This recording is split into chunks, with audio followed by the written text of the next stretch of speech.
Pedal இடிமா, அதாவது கால் பாதம் வீக்கம் வர்றது.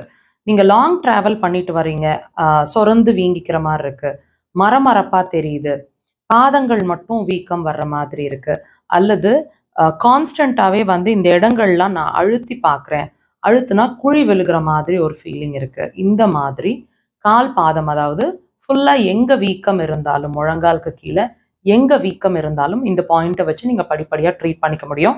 லொகேஷன் பாருங்க. 2 பாதங்கள்லயும் நீங்க ப்ரெஷர் கொடுக்கணுங்க. நாங்க ஒரு பாதத்துல காட்டுறோம். எக்ஸாக்ட்டா அவங்க மார்க் பண்ணியிருக்கிறாங்க. பாயிண்ட் லொகேஷன் தெரியுதுங்களா? இந்த பாயிண்ட்டை நீங்க என்ன பண்ணணும்னா, உடன் இன்ஸ்ட்ருமெண்ட்ஸ் வச்சு டீப் ப்ரெஷர்ஸ், அப்படி இல்ல உடன் இன்ஸ்ட்ருமெண்ட்ஸ்னா விரல்களை வச்சு டீப் ப்ரெஷர்ஸ் 15 to 20 செகண்ட்ஸ் ஒரு ப்ரெஷர் 3லிருந்து 5 முறை. ரொம்ப வீக்கம் அதிகமா இருந்தா 10 முறை வரைக்கும் கொடுக்கலாம். எவ்ரி 1 hour ஒன்ஸ் அந்த ப்ரெஷரை நீங்க கொடுத்துட்டே வாங்க. உங்களோட யூரின் இன்க்ரீஸ் ஆகுறது, யூரின் அவுட்புட் இன்க்ரீஸ் ஆகுறது நல்லா தெரியும். ஒரு 3 நாள்